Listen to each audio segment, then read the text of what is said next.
Hello, everyone, and welcome to the Faith and Finance Forum, hosted by the Catholic Finance Association and presented to you by Aquinas Wealth Advisors. I'm so happy to be with you today on Easter Monday, and we have a very special program today focusing on healthcare and healthcare policy, medical benefits. We're delighted to be joined by Kathryne McGowan, the CEO of Reta Trust and an accomplished healthcare executive. Welcome, Kathryne. Hi, John. Thank you for having me here today. It's our pleasure. Shall we start with a prayer? In the name of the Yes, Father, Son, Holy Ghost, amen. Hail Mary, full of grace, the Lord is grace. with thee. Blessed art thou amongst women, and blessed is the Blessed fruit is of the thy fruit womb, of thy womb, Jesus. Jesus. Holy Mary, Holy Mother of God, Mother of pray God, for pray us, for us sinners, now and at at the the hour of hour our of our death. death. Amen. Amen. Father, Son, Holy Ghost, amen. St. Catherine Drexel, pray for us. So, Kathryne McGowan, you are coming to us from California, where you were the CEO of Reta Trust. You've spent your career as a healthcare executive. You know this space very well, and you've done a lot of service for the Catholic Church before and during your service as CEO of Reta Trust. Could you just tell us a little bit about yourself, where you grow up, your family, anything you want to share about Kathryne's background? Oh, wonderful. Well, thanks for asking, John. I actually was born in Hawaii. That's my little interesting topic when you have those icebreakers. But actually was raised in Southern California, and then and began my career here in California. People often ask me, how long I've been in insurance, and I will say, since I was about 10 years old. I was, my parents were with Prudential Life Insurance. My book report in seventh grade was on the Prudential Life Insurance story, and my social studies teacher bought a term life policy at the end of that semester. So I've been in insurance, I laugh, a long, long time, but because it was what the family was in, and learned what the importance was of insurance. And frankly, when I graduated college, declared I would have nothing to do with insurance whatsoever. And then I got my first job out of college working at a community hospital, Downey Community Hospital in Downey, California. And it was a marvelous place to work in the marketing department. And I was running an insurance agency. That was my first job. We were offering Medicare supplements to the Medicare eligibles that were using Downey and the physicians, and my career grew from there. And I have been in insurance every day of my career and absolutely adore it. My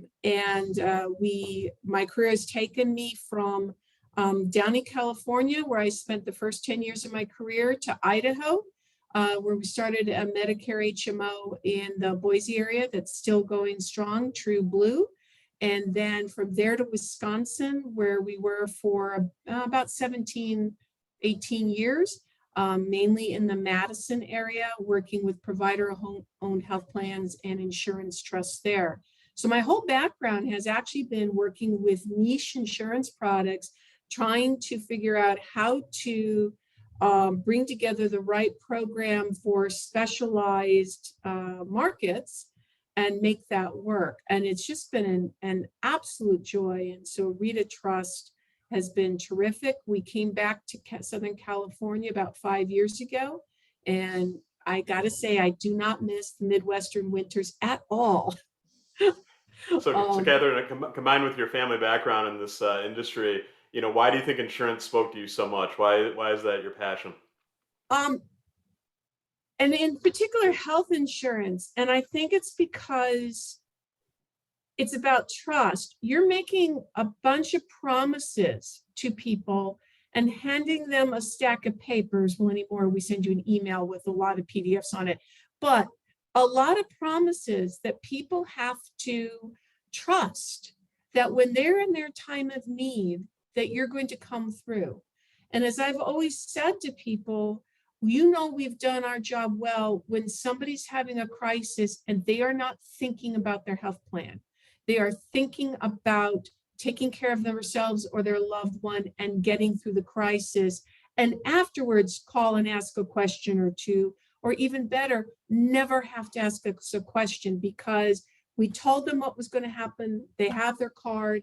the claims were processed, and their whole focus is on taking care of their issue or their family's issue. And that to me is success. And anytime somebody has to call and correct a problem, it hurts, because it's like, okay, how did we not anticipate that? And we're dealing with human beings and everything, so there's places where things can go wrong. But I love that fact of that trust, and I guess it almost comes back to faith. I don't think I would have ever equated it to that until I joined Reta, but you're creating that trust and you're delivering on a promise. And if I can make a promise and deliver on it, that's, for me, is the best thing in the world. And Kathryne, when you look back at your career in health insurance and medical benefits and leading these organizations, can you think of specific episodes where you've gotten customer feedback?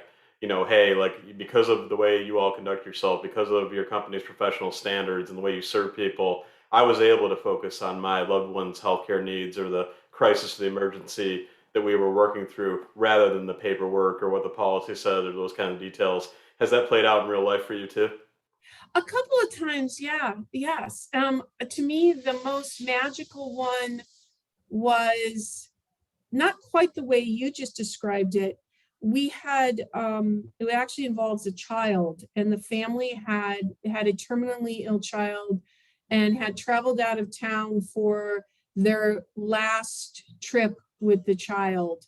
And unfortunately, the child's health really took a dive or a bad turn during the trip.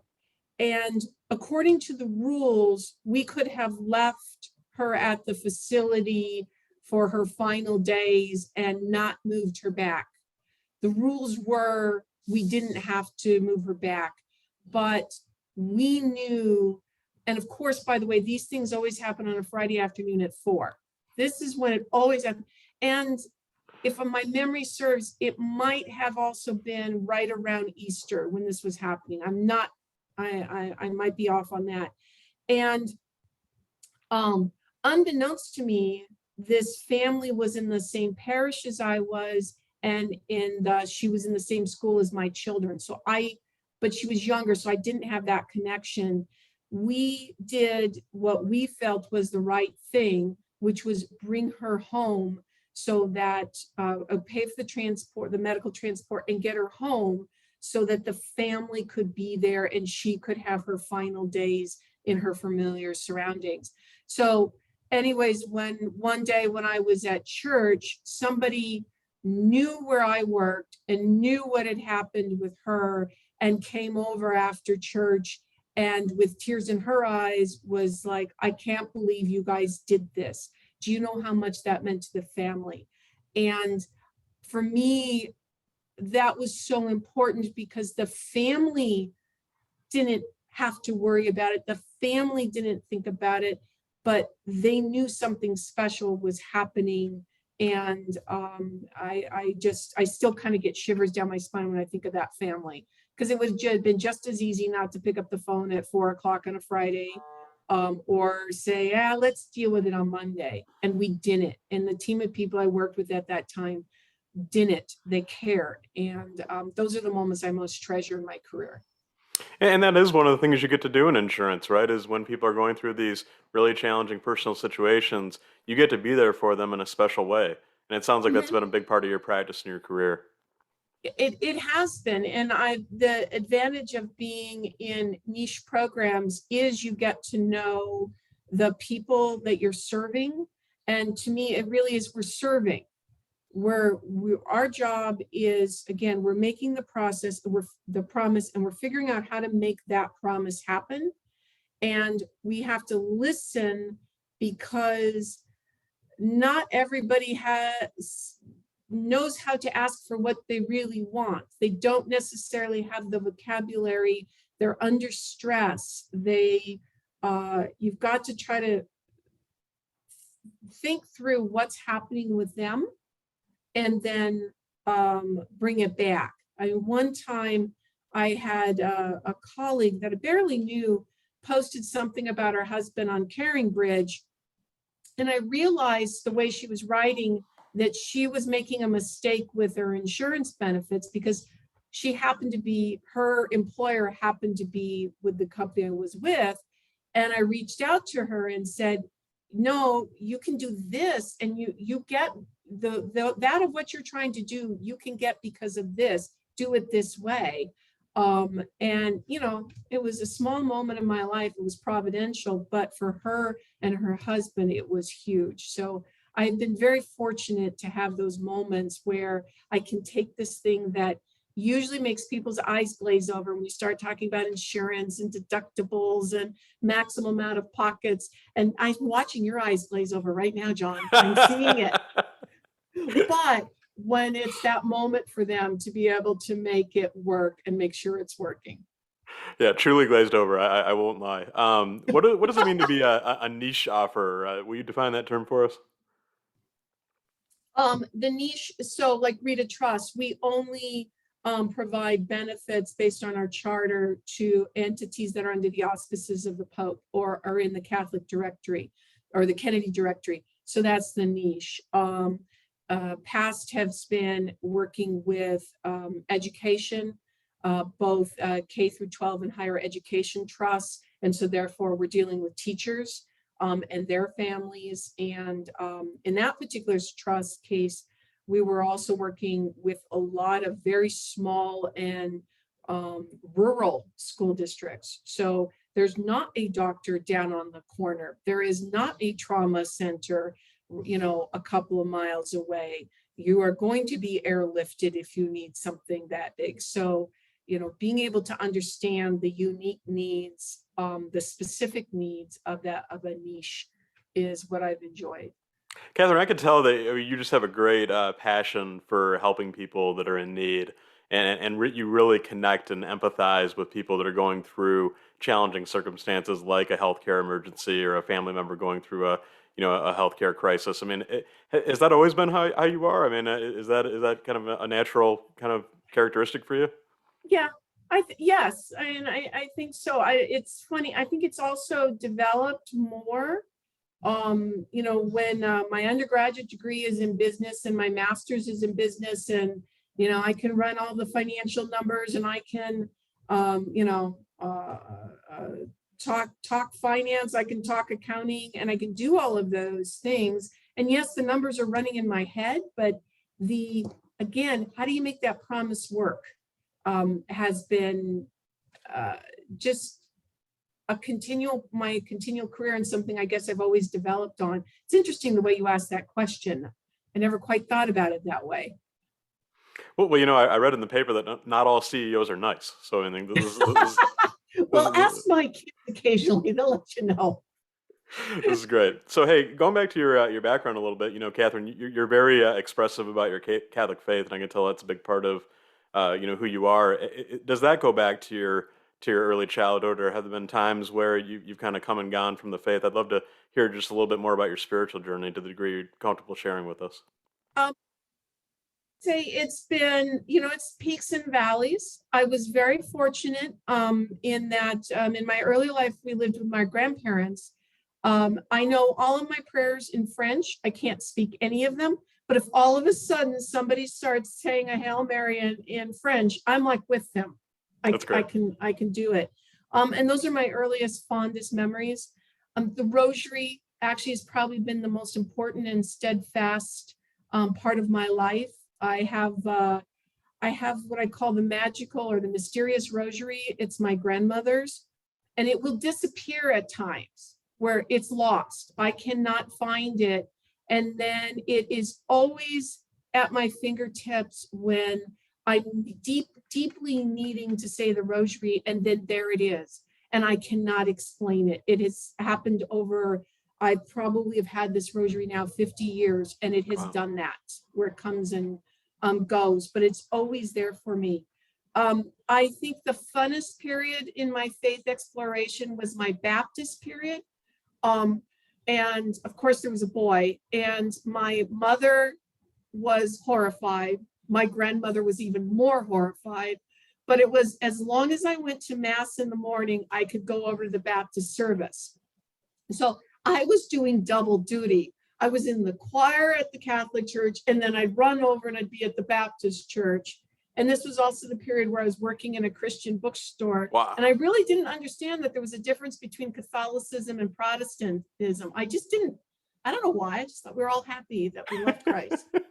And I kind of float back and forth with that.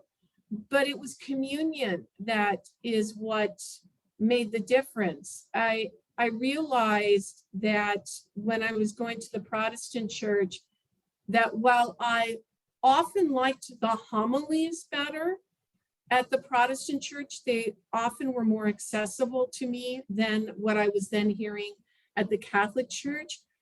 And I could not have explained it to you in theological terms at all. But when I had Protestant communion, it left me empty.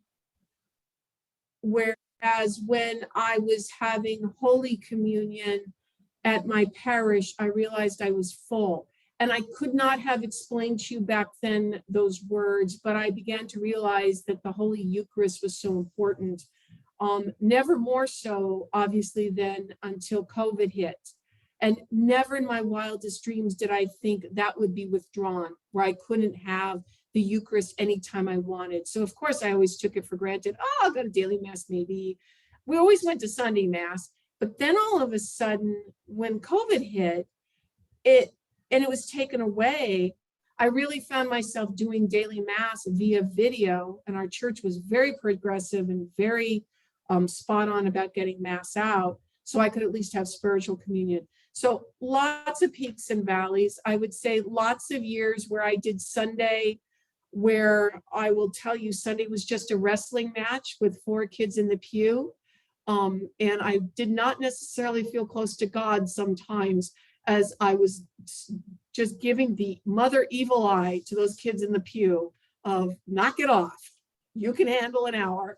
And then I think really God has always put places and people in front of me at the point in time when I need them most, so that I can be closer to my faith when I've had times where I've been, I'll call it the phoning it in times. Wow, Does I that make love that. sense? Oh, no, totally. And thank you so much for sharing about the, kind of the exposure to the Baptist, faith and all that. We hear all the time on this program and in other conversations that actually, kind of, venturing out a little bit and experiencing another faith tradition can be beneficial, and it gives you new perspectives. And of course, the Catholic Church has long believed that there are truths to be found in every faith tradition, so there's value there too. But that's interesting that you ventured out a little bit and experienced kind of a different denomination, and ultimately came back to the Catholic Church. Very interesting. Yeah. And it was and I gotta say, and the youth groups were more fun. Yeah. It just, our parish was an older parish. The youth groups were just, having a lot of fun, and but it was good. I've had a very blessed life and a very good life as a result. No, that's wonderful, and I love your devotion to the Eucharist, of course. I mean, that's a major focus for the church right now as we go into this time of Eucharistic revival, and we know there's a big meeting coming up in a couple of years in Indianapolis that'll be focused on that. So that's a perfect message to share. Hey, Kathryne, you touched upon the 4 kids in the pews. Just Yes. tell us a little about your family. We'd love to hear about your husband, your children, whatever you'd like to share on that. My husband and I just celebrated our 33rd wedding anniversary 2 weeks Congratulations. ago. That's great. And the year that we got married, that was not during Lent.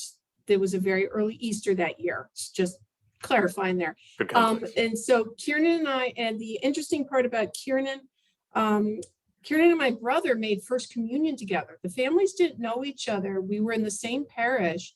And years later, when we were in high school, my brother, for some reason, pulled out the family photo album and said, "Oh, and here's my first communion picture." And my husband went and said, "Oh yeah, there I am."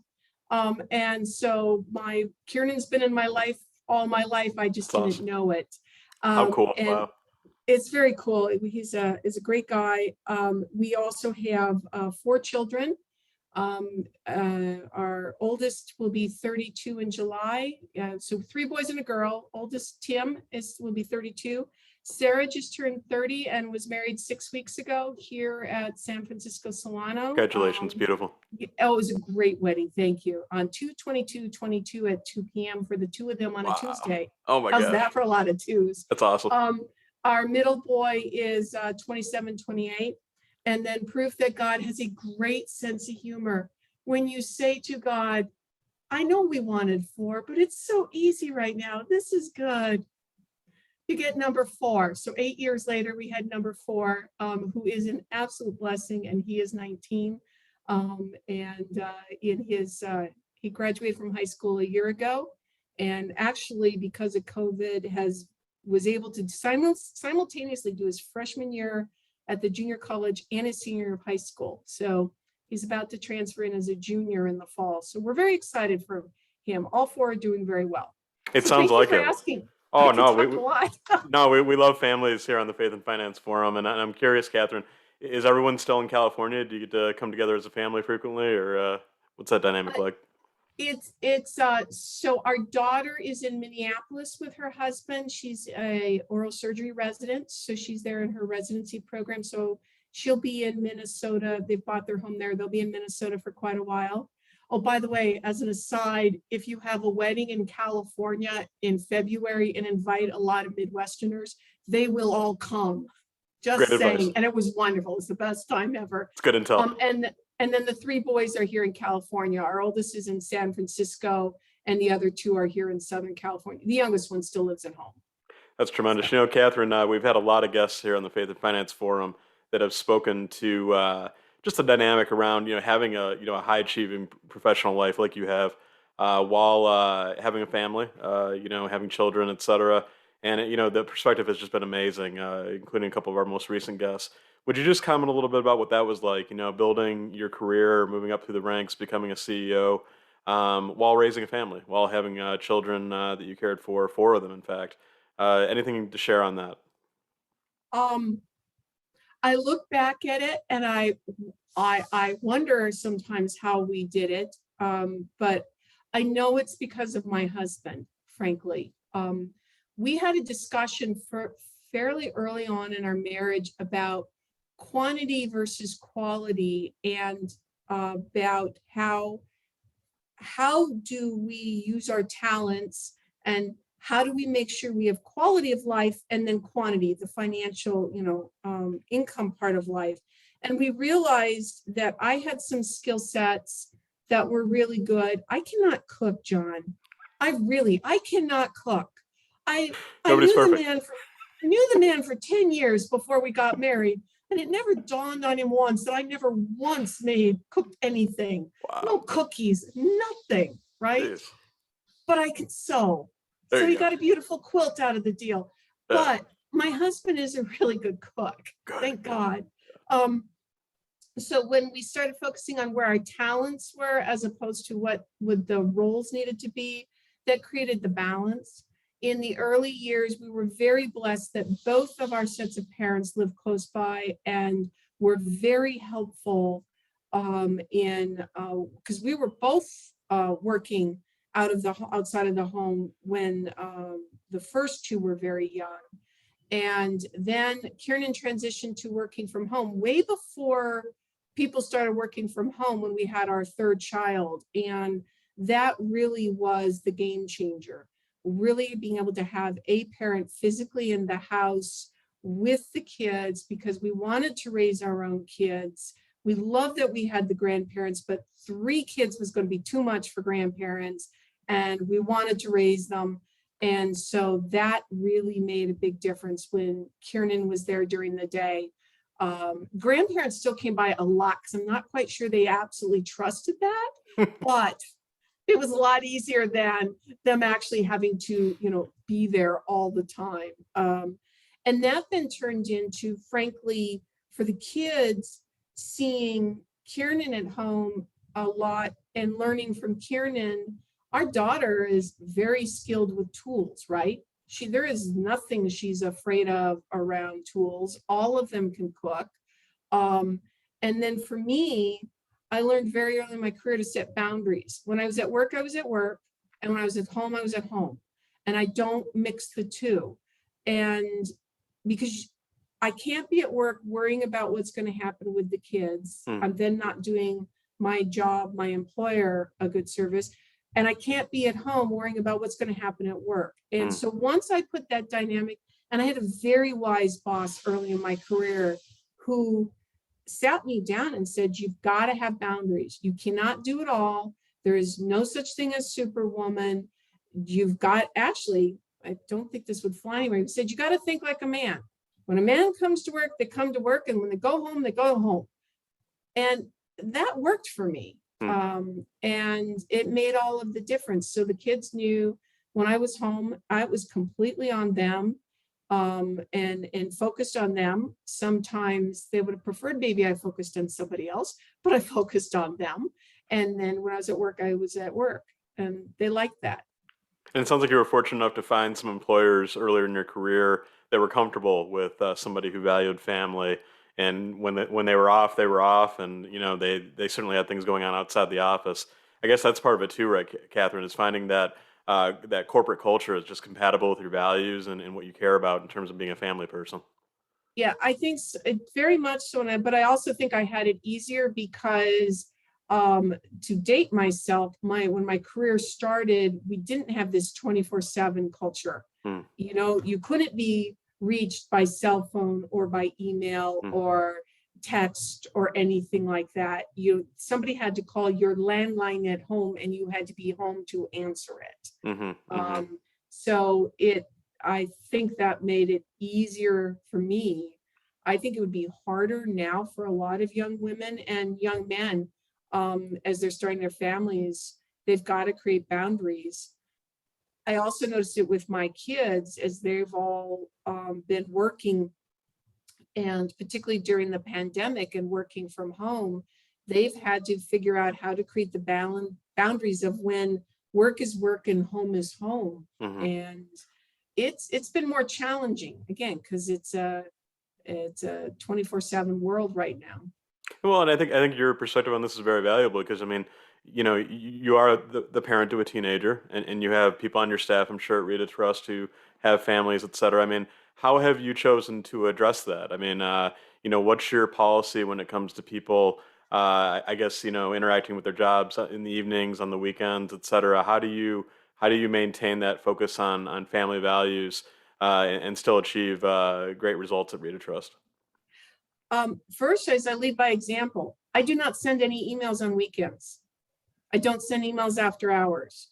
Because people will respond if I do it. So my personal thing, I may write the email when I'm thinking of it, but I do not hit send. So that's one. The second is when I know that we'll chat. So I know people's going on with kids, and when somebody has a kid with a traveling tournament or doing whatever, is one, being excited with them, allowing them to talk about it. And then if for some reason I know they're supposed to be off, or that we've talked about they're at a tournament and I'm receiving an email or a text, it's why? There's the advantage of our industry is there's really no such thing as an insurance emergency. So other than the member who's having an emergency, and it's again always I always joke it's the Friday at 4:00. In our administrative world, there's not an emergency. So we can encourage vacations, we can encourage family balance, and we can still get an enormous amount of work done. That's great. Kathryne, you touched upon this a little bit. You mentioned you had a really good boss earlier in your career that gave you some good advice. How important is that? Especially for a young professional, young leader in the corporate world, to have that type of mentor to help you with both the hard skills, the serious stuff in the office, but also just some of the lifestyle pieces that are so important to understand. I mean, was that important to you coming up? Do you try to pass that along to your team today? It was invaluable to me. To me, that early training, it was tough because Carl would not pull his punches. If he had criticism, he would give me the criticism, and I'd also get the compliments. It was a balanced relationship in that way. But I also had to be receptive to it. I also would challenge it. But I was receptive to, because I knew it was coming from a place of wanting me to be better. I always make myself available and open. to the people around me as they wish advice or don't with things. And I have pride is always a dangerous thing. There are people I really am joyous about as I've watched their careers grow, where I know I was part of their early career. And you can see where they've taken the insights given to them, the suggestions, and deployed it in their way, and they're being successful. And I take a lot of joy from that. I know what you mean though about it being like something where you got to recognize the pride component of it. I totally Yeah, hear you on that, and a lot of the folks we've interviewed here on the Faith and Finance Forum have said that too. I mean, you don't want to be that person being like, "Oh, look at this person because of what I gave right. them." But you're right. I bet in the interpersonal level, when you're having that cup of coffee, or when you see each other at the conference or whatever, and they pull you aside and they said, "Hey, I owe you so much for what I've done." That must be the best feeling in the world to know that you've been able to affect somebody in that positive way. It is. It is. You get a sense of it's that validation that yes, I'm not just being a hard-nosed CEO, and I'm not just running the numbers. I'm remembering the people, Hmm.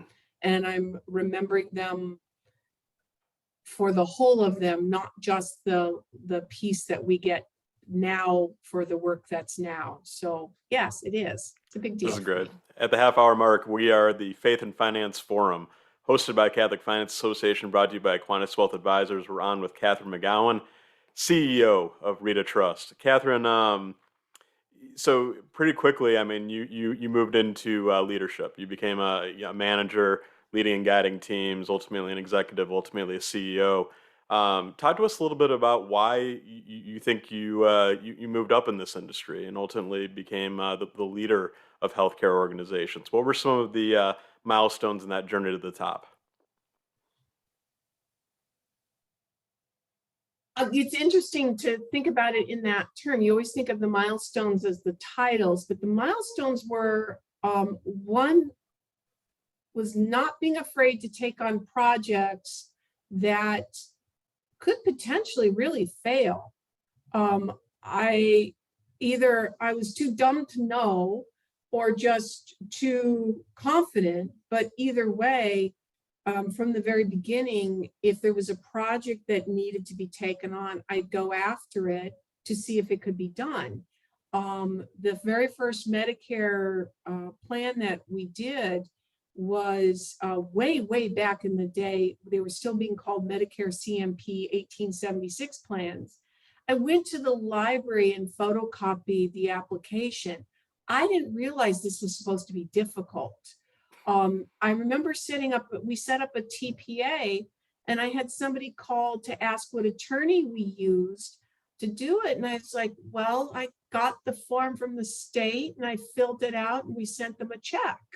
And, all the appropriate documents. And it was like, I was so early in my career, I didn't know it was supposed to be hard. And I think that's one of my skills is I presume it can be done. I can presume there's a way to get it done. We don't need to make it hard. We need to make sure that we understand what we're trying to get to. And as a result, I kept taking, the next challenge, the next challenge, and the next challenge. And so that allowed me from very early on to be in a leadership role, even if I didn't have necessarily the title for it, and to put the pieces together and then to keep growing again from project to project. One would build to the next, to the next, to the next. And that's how you get those milestones and you get to a CEO, and really understanding very early, as I learned in my MBA, and I forget which professor said it, it was, if you can't see yourself on the top line revenue or the bottom line gain, you're an expense and you're always vulnerable. And that frightened me. That so frightened me. And this was during there was a small recession during that time and people were getting laid off. And so for some reason, that's just so seared in my head that it became, I absolutely always have to be on the generating the revenue and on the net gain of the organization and never be seen as an expense. And that just focused my drive on which projects I would take and the need to focus and the need to lead. And I also found, oftentimes because I could see where we needed to go, people tended to want to work on the projects I was working on with also we're going to have fun. We're going to get there. We're going to be driven. We're going to have fun, but we're going to get there. Yes. And we're not going to make this hard unnecessarily. No, I love that. Yeah, and especially the culture of fun too, right? Because the balance is tough to strike. I mean, we're going to accomplish great things, and we're going to have so much fun, and it's going to be a great culture getting there. Talk to us about how you build that, Kathryne. I mean, how do you strike the balance between working extremely hard, setting and achieving really bold, ambitious goals, but having a great time and loving each other along the way? I mean, how do you foster that? Because that's clearly part of your leadership. One, it's a sense of my own nature. I have a happy, optimistic nature, which really does help. It actually gets in the way sometimes because people mistake happy and optimistic with not necessarily being serious and driven. And that will sometimes actually get in somebody's way working with me. They'll think, well, how can you be so happy and optimistic yet you're holding me accountable to a deadline and you're making sure we all get those things and you're giving me feedback I may not like. And so once people can reconcile that perception of me, that helps. The other is, again, creating the boundaries. We don't have to work all night. If we're working hard and getting to things, but if we are burning people out along the way, that's a problem. And so it's constantly monitoring for that, feeling the way through. I think maybe a lot of times being a female leader, you can feel how the group's dynamic is occurring. It's in the nature of how women are raised. You can feel that group and say, maybe we need to back off a little bit. Maybe we need to hit the accelerator, but I can balance both sides of it. And they say management is becoming a lost art to a degree. I mean, a lot of people are intimidated, afraid. Some people don't even want to be managers anymore for a lot of reasons. I mean, you seem like you're somebody who gets a lot of joy from management, and you love leading teams. What are some of your management principles that have served you well, Kathryne, when it comes to leading and encouraging teams toward greatness? Again, I've had these great people in my life, and going back to Carl, there was a couple of Carlisms, as we call it, that came from others, but it was things like, is it your problem? Is it your problem to solve? Just because it's a problem doesn't mean it's your problem to solve. And just because somebody wants you to solve a problem doesn't mean it's your problem to solve. They may be just trying to give you their problem. So it's being very clear about coming back to that top line, bottom line thing. What am I doing? And being able to say no, oftentimes with kindness and a little joy in the voice, not joy in the voice, but happiness in the voice, just politely, no to things. And that I think becomes really important. And your teams will respect you as you create those boundaries to say, our team is just not going to take everything and we're not going to sink. And helping coach the members of the team who want to take on the problems and the lost puppies that have nothing to do with the project, even though they're cute puppies, that we can't take that on. We've got to do this project and do this piece. And I also am an ardent fan of Peter Drucker. Yes. From the Drucker Institute. I did have the opportunity. I started my master's at the Claremont Graduate School. I finished it at Boise State. I moved right in the middle. But one of my last classes was with Peter Drucker himself. And you had to read, I had read most of his books and you had to read more of them.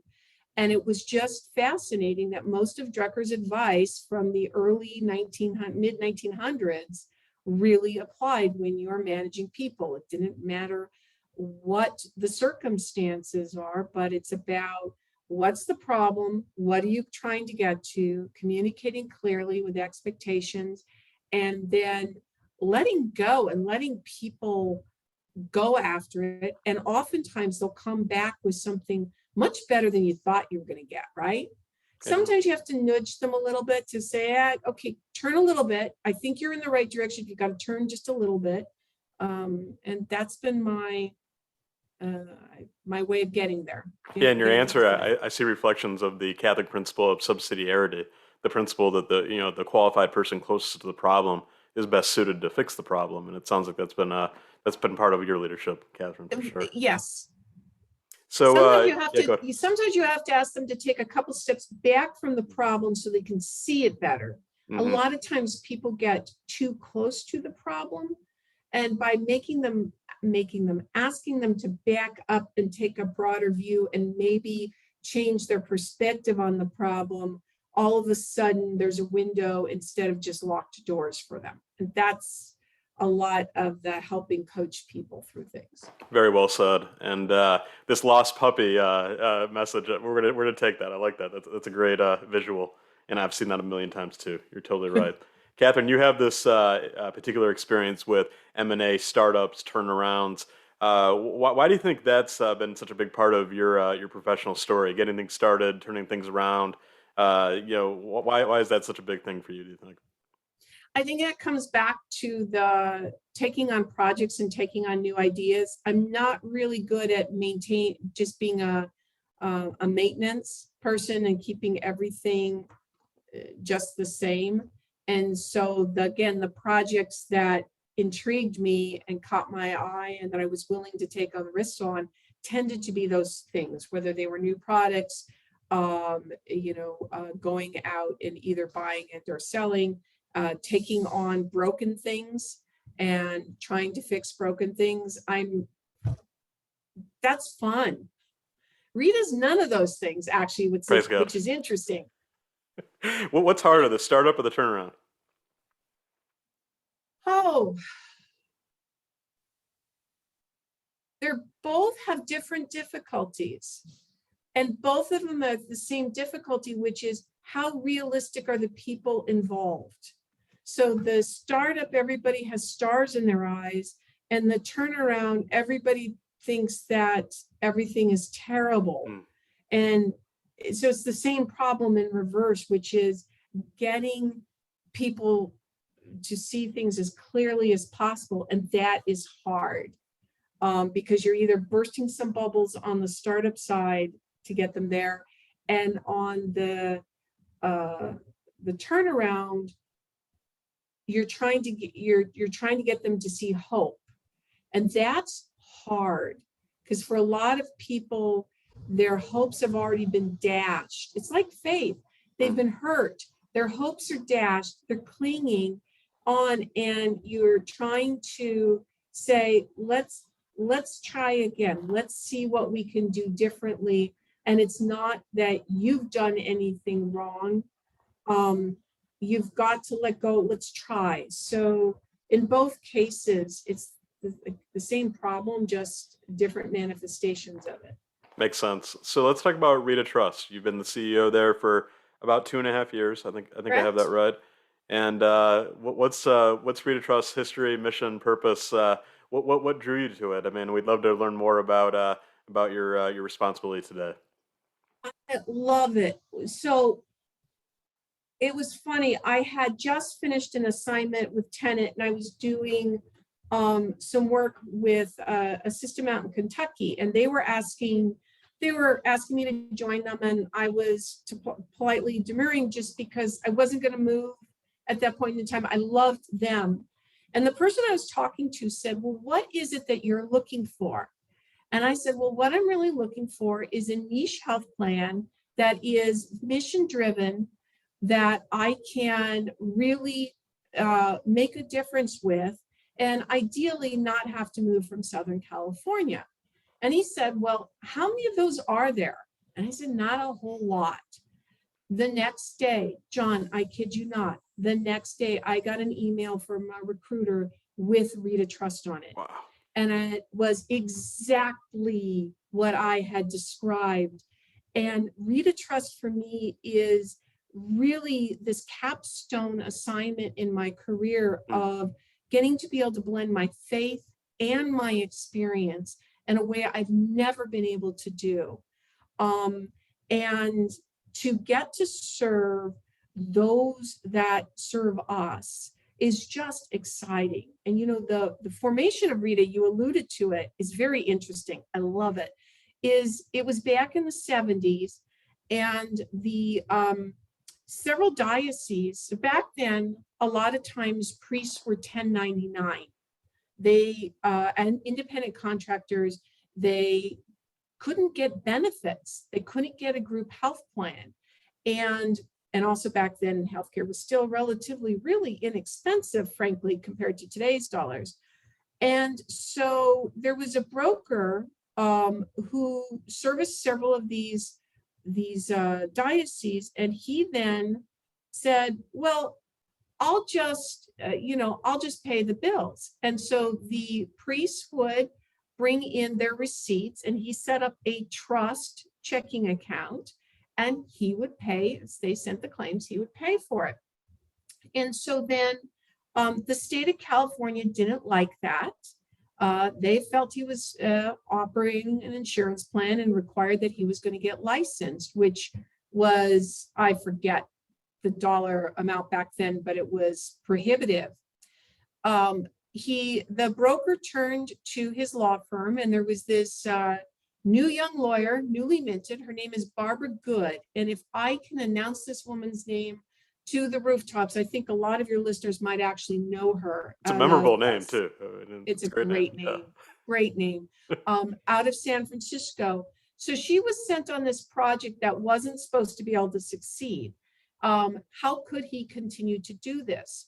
And right about then, there was this law passed called ERISA. And she then supposed that under the ERISA formula, that a self-insured trust, a single employer self-insured trust, is what he had created, and that we went and got, or she got, a Department of Labor letter that certified us as a, and I may not be using the right word, certified, but agreed that we were a single employer self-insured ERISA trust, which is also a VEBA, or a voluntary employee beneficiary association. As a result of that, Reta Trust was born, where that trust account was the basis for Reta, and created the insurance plans, the medical and pharmacy and dental and vision plans that covered the clergy, and then also the lay people associated with the diocese. And because of the way Barbara did this work and got this letter, essentially anybody in the Kennedy directory is eligible to become a part of Reta Trust. And that background grew from 4 dioceses to now over 70 trust stores. We're in 27 states, and we have little tiny organizations to very large dioceses, a lot of religious orders as part of our benefits. And it's very exciting. And if you'll let me continue to wax on about it, the other part that really attracted me to it are 2 things. One are the ethical and religious directives, and the second is the governance. So the Reta Trust, I mean, nowadays you can go be self-insured, you can go get insurance for religious entities, but to get Catholic compliant benefits is extremely difficult. And because we're an ERISA trust, we're dealing with federal law. We're not dealing with state by state, which church plans often are having to deal with. And as a result, we've been able to put in a very robust ethical and religious directives program that take directly from the language from the Council of Bishops, turn that into our documents, turn that into the codes, that when a claim comes through, there's of course the things we're always going to pay. There's the things that we're never going to pay. And then there's the things that are in the middle, depending on the circumstances. So as our ethicist said, an item is not evil on its own face. What's the intent? What's happening? So there are women that need hormone management, and there's access to hormones. There are people who need very special end-of-life care, and we need to be involved in that. So it's not just about saying no, it's about also saying yes and really following the Catholic tradition. So that was exciting to me. And the second is the governance. So every trustor, which is in normal insurance parlance is called a group, but within Reta Trust, it's a trustor. Every trustor can participate in governance. And every trustor has a proportional vote for the trustees that serve. We have up to 11 trustees, and they're from across the country that serve on our board of trustees. We then also have our governance committees. So the changes that we need to make, ideas that we have, come up through our governance committees, up to our trustees, and then back out through the Reta Trust. So as a result, we truly are serving our members. What we do comes from them and goes back out to them. So I'm very excited about Reta as a result. It's got a great history from the 4 to the 70. We've got about 34,000 members across the country. And so thank you for letting me talk about it. It's just, I am so proud, again, because I can, on a personal level, marry my faith and serve those who serve us. And it's just terrific.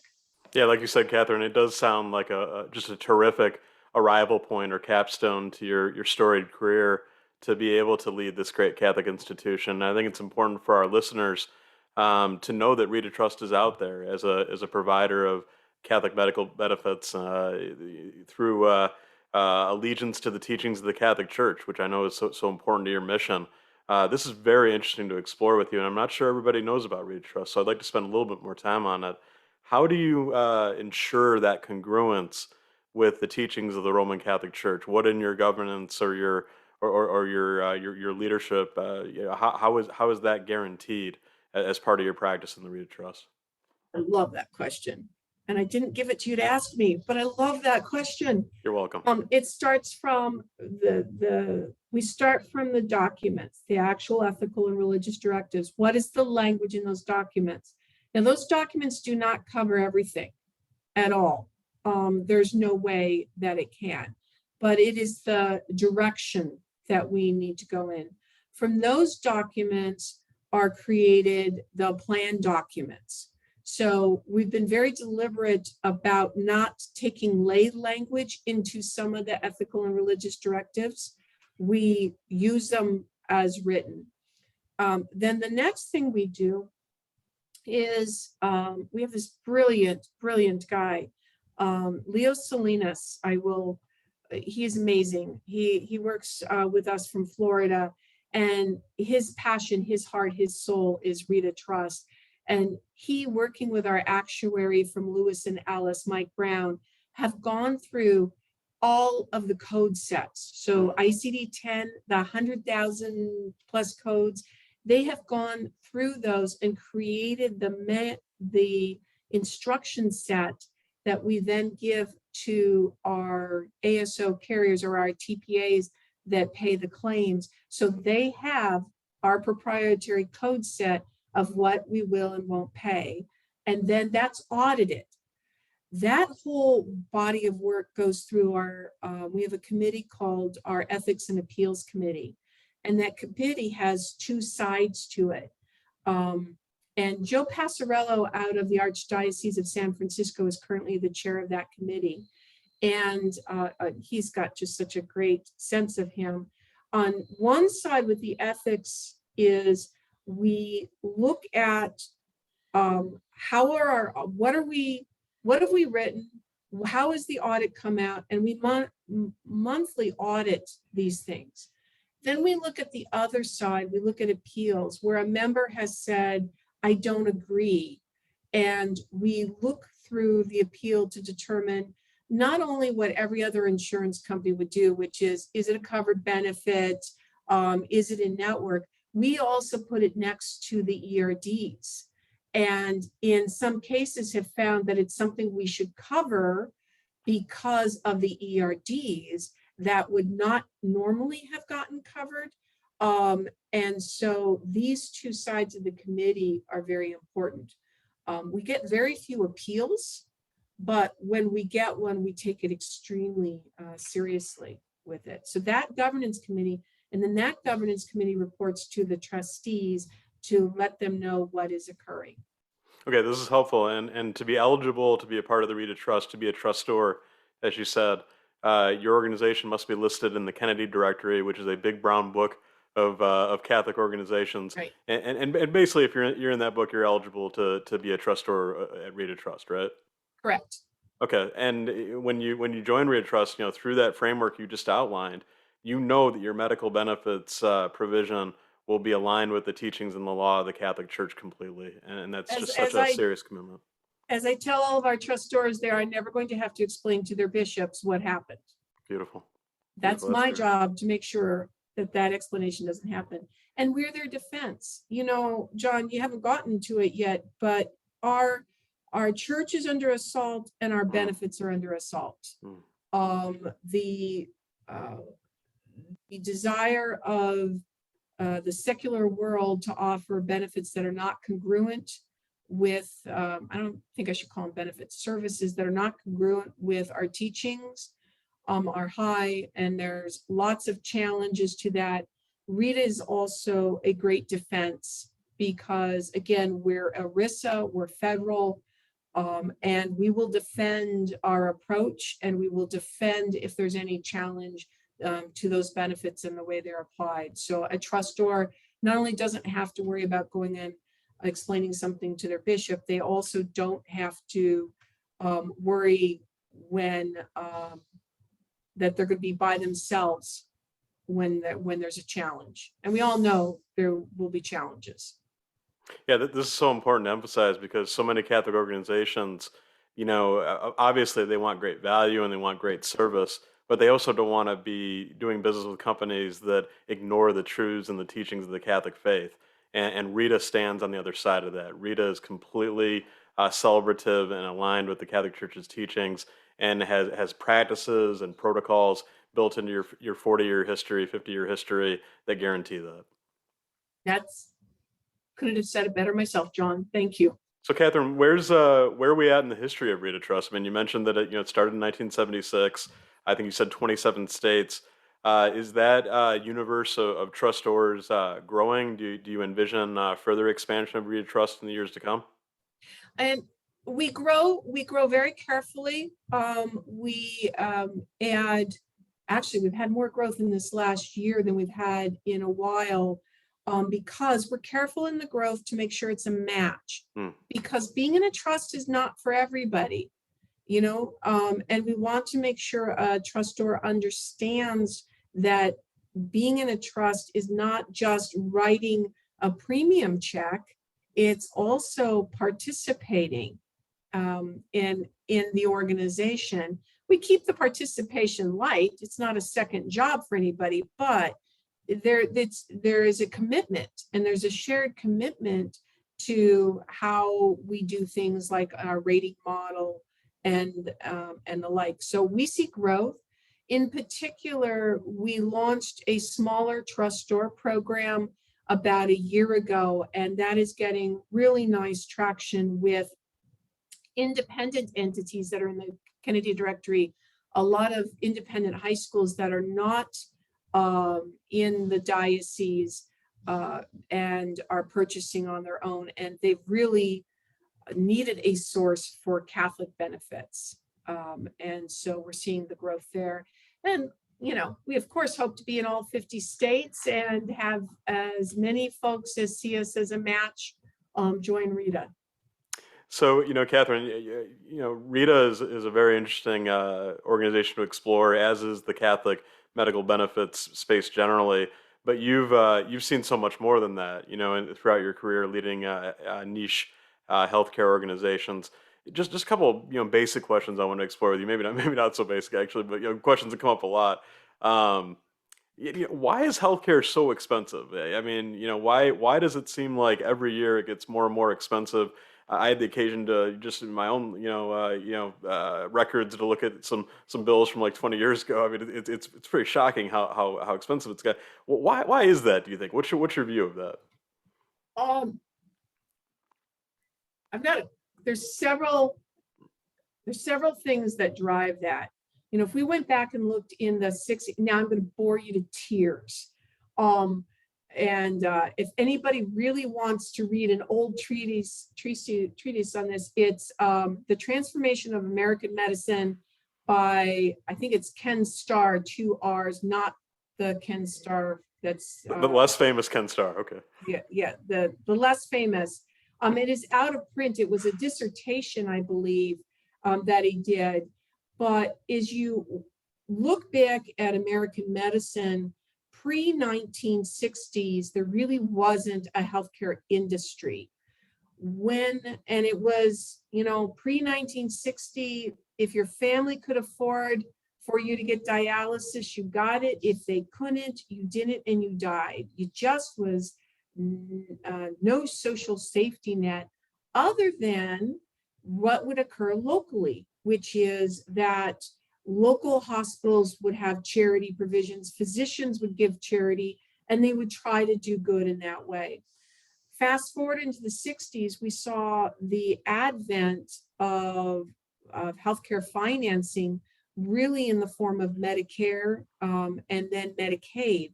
So really, Kathryne McGowan's opinion is that that's when we really see the advent of the healthcare industry occurring.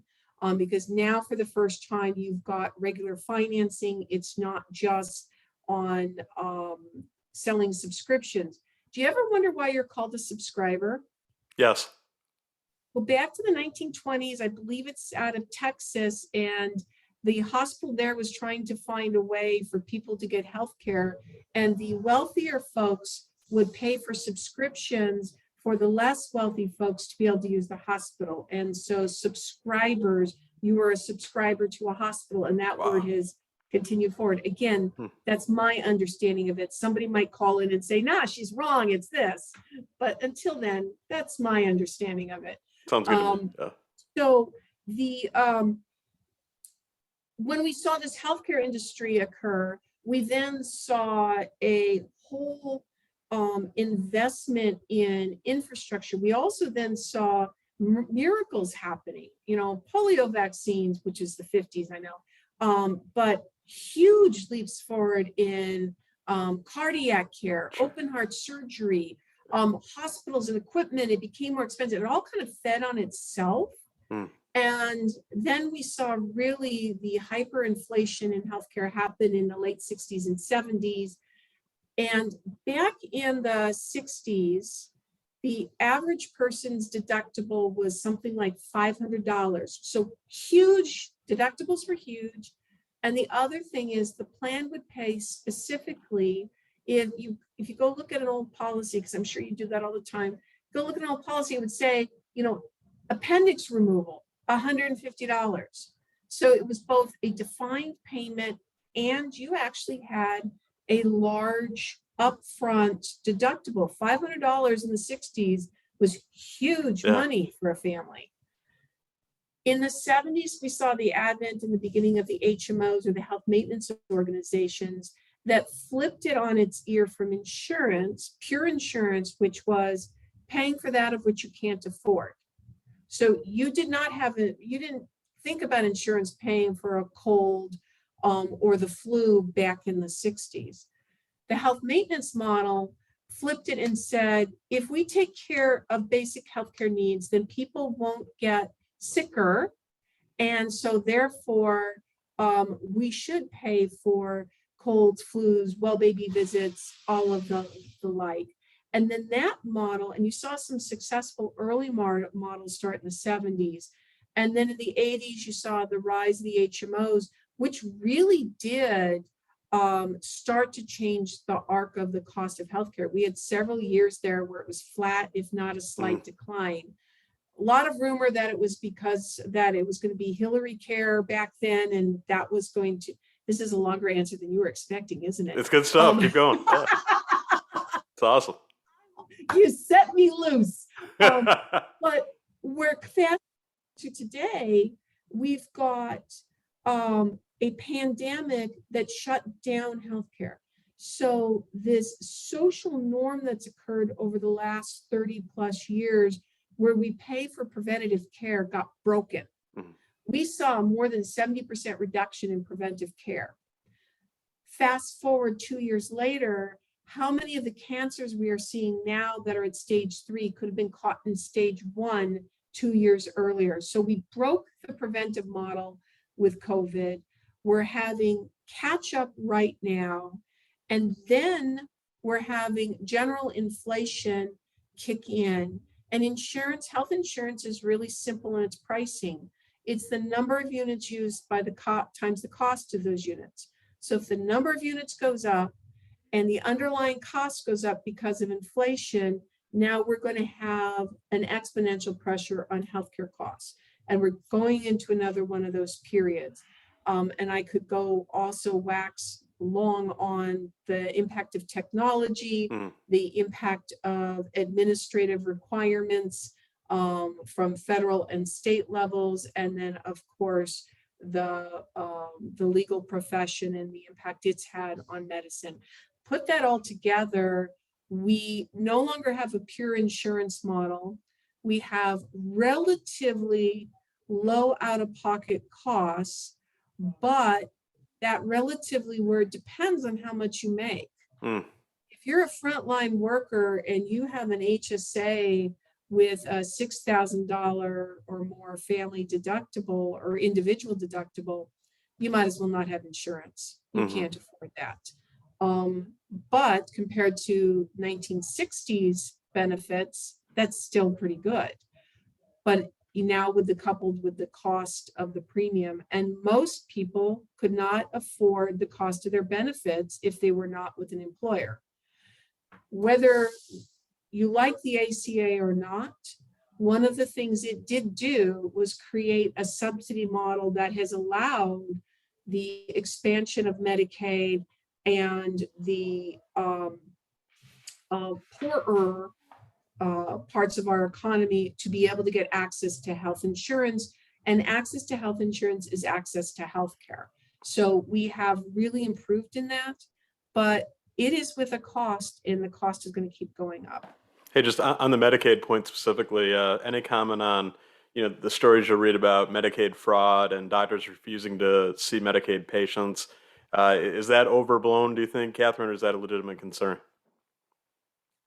It's a legitimate concern in my view from two standpoints. One, the Medicaid reimbursement levels are so low for healthcare systems and physicians that it's very difficult for a practitioner to take on Medicaid. You will find that they will try to strike a balance in their practice, and they see that almost as their charity. The other part is not only is the reimbursement schedule so low, the administrative process to collect the smaller funds is onerous. And if you do it wrong, the penalties are high. So you've got to, as a provider, really do a risk assessment of how much Medicaid do you want and can you do it right? The flip side is when anybody is saying they're really having a lot of Medicaid and being really, really successful on Medicaid, there's that suspicion of, are they actually following the rules? And the cumbersome nature of the rules and the difficulty of the process almost lends itself to accidental or intentional fraud. Yeah, it's good analysis. Kathryne, it's very interesting exploring all this with you because, healthcare costs in any business are one of the largest line items. In any family, they're the largest, or if not, one of the largest. So for you as a leader, at this point of great intensity, both from the corporate world, in business world where this is such a big expense, and then for families, they're trying to make ends meet. This is again a huge expense.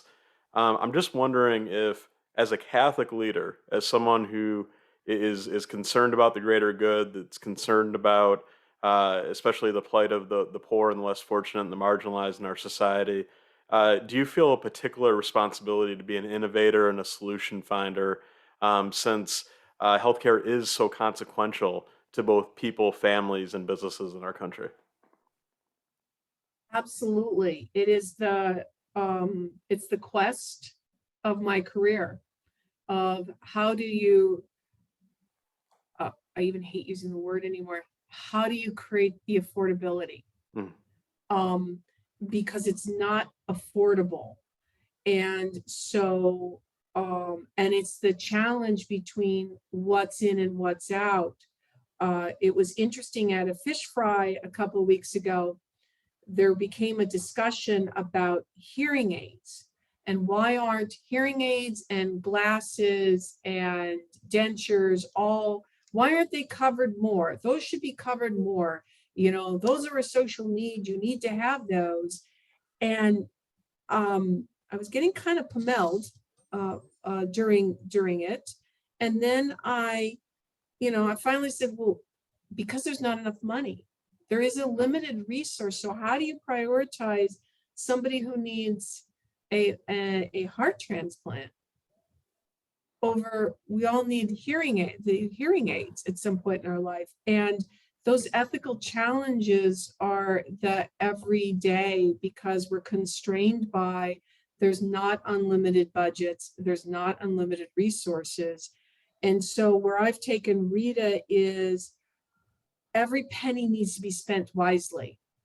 How do we make sure? So the big project we took on in my first 2 years was going through administrative costs and programs that had been added on that might look good and feel good, but were we getting a return on the investment? And if not, what do we need to do to get a return, or we need to cease it? And I have to tell you, stopping something is harder than starting something. It's always easy to add a new toy, a new widget on something, but to say, we can't do this anymore. It's not, Yes. Yes. it's not showing the results for the dollars available. I may have anecdotal one-off stories where people have had a really good experience, but when I look at in total, it doesn't make sense. And so we've done some fairly dramatic contract renegotiation and have changed vendor partners to make sure that we are spending our dollars, which is our trustors' dollars, as prudently as possible. And so that we can try as much as possible to control the cost of care, with, most importantly, coming back to what you and I just talked about at the beginning, is that promise. That promise is what always guides me, is that when something goes wrong in a family's life, they're not worried about whether they're going to be bankrupt as a result of it. They're not going to trip over all kinds of rules that prevent them from getting what they want. So how do we balance that moment and that need and make sure that every day the dollars are being spent prudently, and that we're doing it in the most ethical and Catholic way possible? So that's what gets me up every single day. I just constantly am on that problem. How do we do it? Kathryne, I think that's a perfect point to wind down. Wonderful comments to send us off with. Kathryne, where can we learn more about you and especially Reta Trust and your mission? RetaTrust.org is a wonderful website for Reta. And of course, I'm on LinkedIn also, and always happy to talk to people. I can vouch for that. You are always happy to talk to people. You're one of the more accessible executives in my network, and my family and I value that, Kathryne. You're a wonderful person, and you've been so generous with your time today with the Faith and Finance Forum. We're so grateful. We'll be praying for you, and look forward to continuing the conversation. Folks, you've been on the Faith and Finance Forum, hosted by Catholic Finance Association and presented by Aquinas Wealth Advisors. We've been talking to Kathryne McGowan, CEO of Reta Trust. We'll see you next time on the Faith and Finance Forum. God bless you.